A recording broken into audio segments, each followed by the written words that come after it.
yadda shehu ne ko waliyi ne ko wane ne shi, to idan ya yadda ya zama at-taghut, to haramun ne matsayinka na musulmi ya zama na a same ka cikin masu aikata wannan laifi. To annabawan Allah madaukakin sarki daga cikin kiran da suka yi mafi girma muka ce shine tauhidi. Saboda mi? Saboda sun san umarni mafi girma da Allah ya bayar a duniya shine tauhidi. Hani mafi girma da Allah ya hani cewa a kiyaye shine shirka. Allah madaukakin sarki ya ce wa abudullaha wala tushriku bihi shay'a. Wa abudullaha wala tushriku bihi shay'a. Allah ya ce ku bauta wa Allah kada ku hada shi da komai. A suratul baqara idan ka faro tun daga suratul fatiha zuwa minal jinnati wan nas, umarni na farko da Allah ya fara bayarwa a cikin alkur'ani mai girma shine wato ainihin matsalar da ta shafi tauhidi, kiyaye haƙoƙin Allah. Allah madaukakin sarki ya ce ya ayyuhan nasu ubudu اعبدوا ربكم الذي خلقكم والذين من قبلكم لعلكم تتقون. malamai suka ce shi kuma hani na farko da Allah ya fara hanawa a addinin musulunci a alkur'ani gabaki ɗaya shine shirka. Ita ce abu na farko da Allah ya fara yin wato ainihin hani da shi a cikin alkur'ani mai girma. Allah ya ce fala taj'alu lillahi andadan wa antum ta'lamun. Da wannan za mu fahimci girma da matsayin da tauhidi yake da shi a cikin addinin musulunci. Malamai suka ce tauhidi nau'uka ne guda uku, abubuwan da ake so a kiyaye. Abu na farko akwai abin da ake cewa tauhidin rububiyya, wato tauhidin kadaita Allah a cikin aikace-aikacin shi. Ki yadda babu mai halittawa sai Allah, ba mai rayawa sai Allah, ba mai kashewa sai Allah, ba mai azurtawa sai Allah, ba mai talautawa sai Allah, ba wanda zai iya maganin matsalolinki manya da ƙanana sai Allah. Ki yadda da wannan, ki gamsu da wannan, shi ake cewa tauhidin rububiyya. Mataki na farko aya ta biyu a cikin suratul fatiha, Allah madaukakin sarki ya ambaci wannan tauhidi. Allah ya ce alhamdulillahi rabbil alamin. Alhamdulillahi rabbil alamin. Allah ya ce godiya ta tabbata ga Allah rabbil alamin, ubangijin talikai. Ka yadda Allah shine ubangijin talikai, ki yadda da wannan shine tauhidin rububiyya.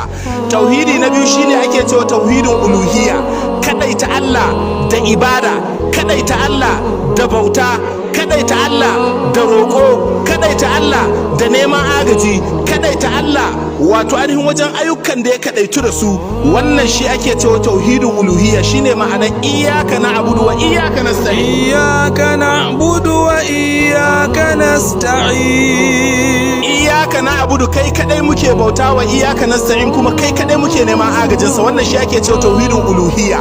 Sai tauhidi na uku shine tauhidin kadaita Allah da sunayensa da sifofinsa. Shi kuma wannan aya ta farko a cikin alkur'ani mai girma Allah ya bayanin wannan. Allah ya ce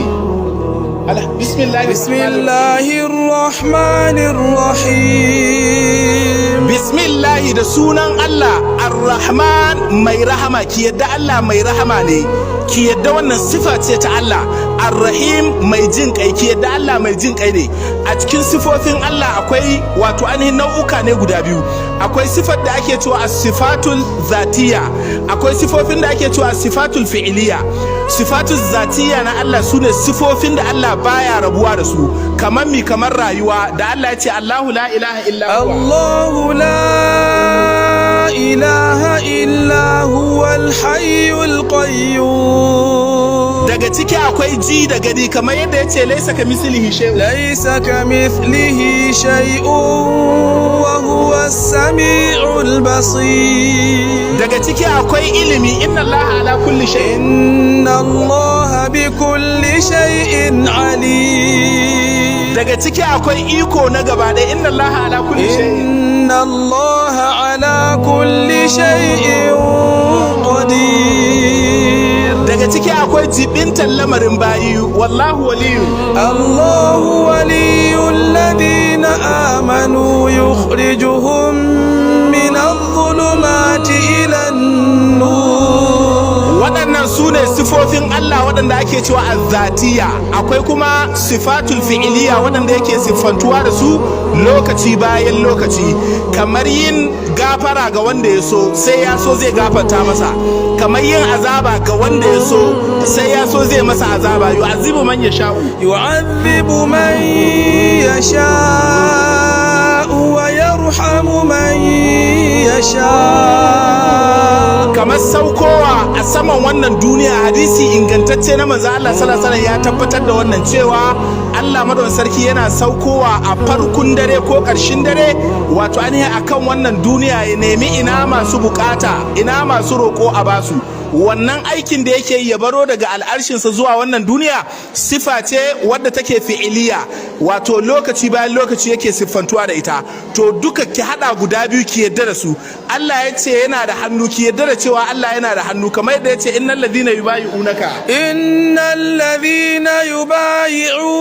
innama yubayi'una Allah yadullahi fawqa aydihim. Waɗannan tauhidin kashi